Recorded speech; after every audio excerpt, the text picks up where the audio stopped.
Hello అండి. ఒక మంచి విక్రమ బేతాళ కథను విందాం. ఒకప్పుడు శాంతిపురం అనే రాజ్యాన్ని శ్రీకంఠుడు అనే రాజు పరిపాలించేవాడు. అతడికి గుణశేఖరుడు, చంద్రశేఖరుడు అని ఇద్దరు కొడుకులు. సరైన వయసుకి రాజు ఇద్దరిని విద్యాభ్యాసానికని గురుకులానికి పంపిస్తాడు. వాళ్ళు యుక్త వయసుకు వచ్చేటప్పటికి విద్యాభ్యాసం పూర్తి అవుతుంది. గురువు వాళ్ళిద్దరినీ వెంట పెట్టుకుని రాజు వద్దకు వెళ్ళి వాళ్ళది విద్యాభ్యాసం పూర్తి అయిందని చెబుతాడు. రాజు ఎంతో సంతోషించి గురువును గొప్పగా సత్కరించి వాళ్ళ విద్యాభ్యాసం గురించి అడుగుతాడు. మాటల మధ్యలో గురువు రాజుతో, మహారాజా, మీరు త్వరలోనే మీ పెద్ద కొడుకైన గుణశేఖరుణ్ణి రాజు చేయబోతారని అనుకుంటాను. కానీ నా సలహా ఏంటంటే, గుణశేఖరుడి కన్నా చంద్రశేఖరుడు రాజుగా అన్ని విధాల అర్హుడు. పెద్దవాడు రాజుగా తగినవాడు కాదు అని చెబుతాడు. ఇది విన్న రాజు నిర్ఘాంతపోయి, అదేంటి గురుదేవా అలా అనేశారు? సంప్రదాయం ప్రకారం పెద్దవాడికే కదా పట్టం కట్టాలి. అలా కాక మీరన్నట్టు చేస్తే అది ఆచారానికి సంప్రదాయానికి విరుద్ధంగా నడుచుకున్నట్టు అవుతుంది కదా అని అంటాడు. దానికి గురువు నవ్వి, రాజా, ఆ విషయం నాకు తెలియదా? నువ్వన్నది నిజమే, కానీ ఆచారం కన్నా రాజ్యక్షేమం ముఖ్యం కదా. గుణశేఖరుడి పరిపాలన కన్నా చంద్రశేఖరుడి పరిపాలనలో ప్రజలు సుఖంగా ఉంటారు. ఇది నా దృఢమైన నమ్మకం.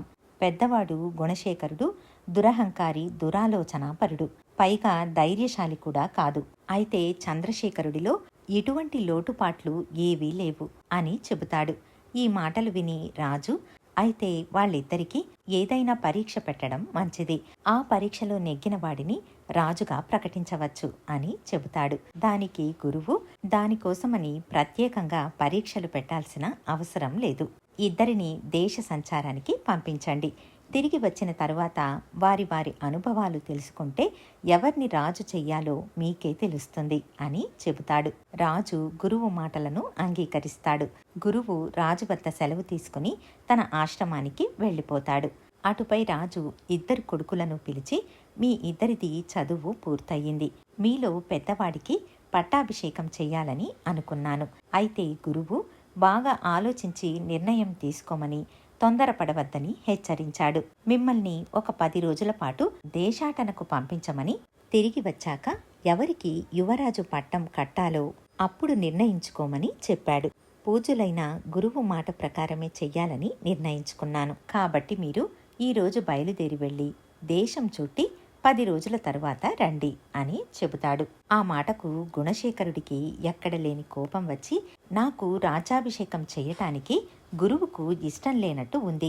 అందువల్లే ఇటువంటి సలహా ఇచ్చారు. అయితే యువరాజుకు కావలసిన అన్ని అర్హతలు నాకే ఉన్నాయి. అది ఇంకోలాగా జరగటానికి వీల్లేదు అని చెబుతాడు. ఇది విన్న చంద్రశేఖరుడు కూడా, మేం కావాలంటే మీరు చెప్పినట్లు దేశాటనకు వెళ్ళి వస్తాం. అయితే వచ్చిన తరువాత పట్టాభిషిక్తుడు అయ్యేది అన్నే కాని నేను కాదు అని చెబుతాడు. తమ్ముడి మాటలకు అన్న ఎంతో సంతోషిస్తాడు. అటుపై ఇద్దరూ కలిసి దేశాటనకు బయలుదేరుతారు. చాలా దూరం ప్రయాణించి ఆ రోజు రాత్రి ఒక నదిని చేరుకుంటారు. నది దాటించే పడవవాడు నిద్రపోతున్నాడు. రాకుమారులు అతన్ని లేపి నది దాటించమని అడుగుతారు. అలా ఇద్దరు నది దాటుతారు. పడవవాడు వాళ్లతో, అయ్యా, వేళకాని వేళలో పడవ నడిపాను, ఏదైనా కానుక ఇప్పించండి అని అడుగుతాడు. దానికి గుణశేఖరుడు కోపంగా పడవవాడితో, నన్నెవరనుకుంటున్నావు? నేను ఈ దేశపు యువరాజుని. నన్నే డబ్బులు అడగటానికి నీకెంత ధైర్యం?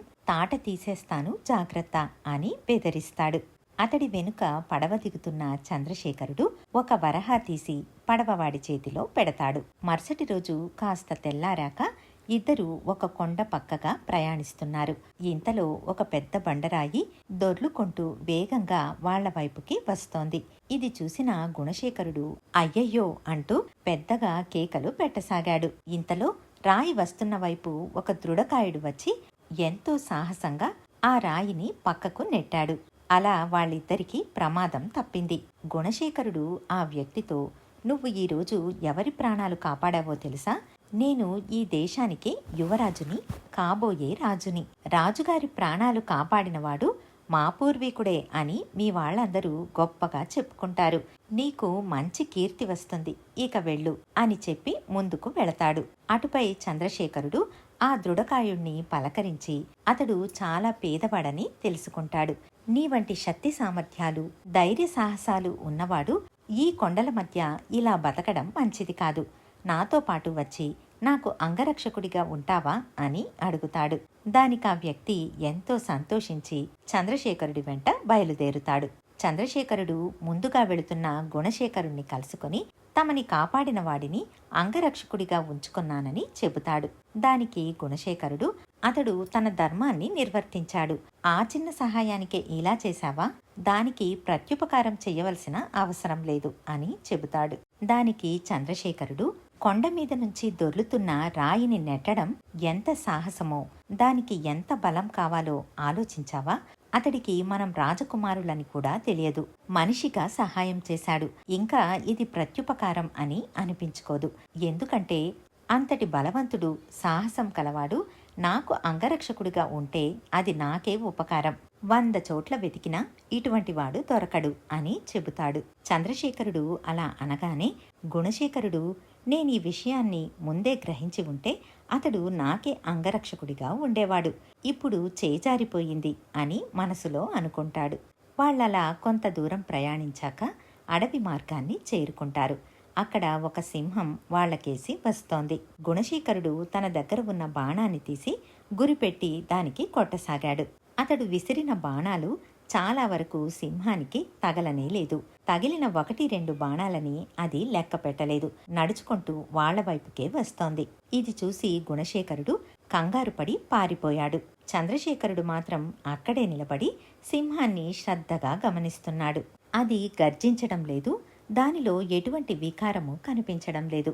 అది ఇంకాస్త ముందుకు వచ్చి చంద్రశేఖరుడి ముందు ఆగింది.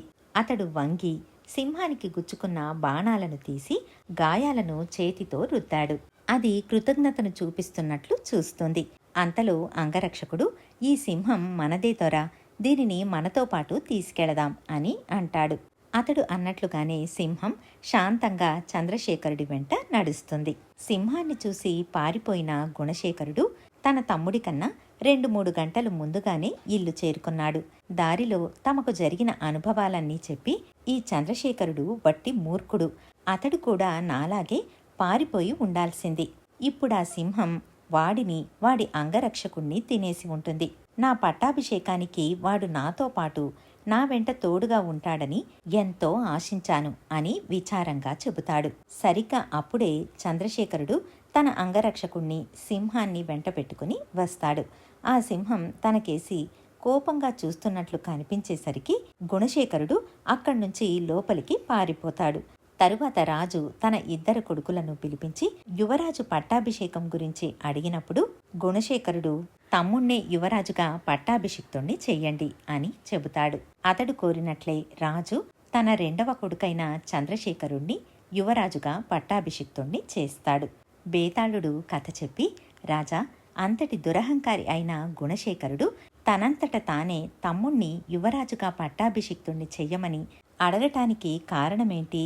అతడి వద్ద బలవంతుడైన అంగరక్షకుడు, సింహము ఉన్నాయనా? ఈ సందేహానికి సమాధానం తెలిసి చెప్పకపోతే నీ తల 1000 ముక్కలవుతుంది అని అంటాడు. దానికి విక్రమార్కుడు, గుణశేఖరుడు సింహాసనం మీద ఆశను వదులుకోవడానికి ఇవేవి నిజమైన కారణాలు కావు. అసలైన కారణం అతడు సింహాన్ని చూసి పారిపోయి రావటం రాజభవనంలో అందరికీ తెలిసిపోయింది. ఆ మచ్చ పెట్టుకుని రాజభవనంలో అతడు ఎవ్వరినీ మెప్పించలేడు. తాను ఒకవేళ రాజైతే తన తమ్ముడు ప్రజలలో ఒకడవుతాడు. అతడే ఆ సింహాన్ని వెంట తెచ్చినవాడు. ఒక వ్యక్తి తనకన్నా ధైర్యవంతుడు అని రుజువైనప్పుడు ఏ రాజు కూడా అధికారాన్ని చలాయించలేడు. దీనిని దృష్టిలో పెట్టుకుని గుణశేఖరుడు సింహాసనాన్ని త్యాగం చెయ్యటం తప్పనిసరి అయ్యింది అని అంటాడు. రాజుకు ఈ విధంగా మౌనభంగం కలగగానే బేతాళుడు శవంతో సహా మాయమై మళ్లీ చెట్టెక్కాడు. ఇదండి చందమామలోని ఒక మంచి విక్రమ బేతాళ కథ. మళ్ళీ మరొక మంచి కథతో మీ ముందుంటాను. ధన్యవాదాలు.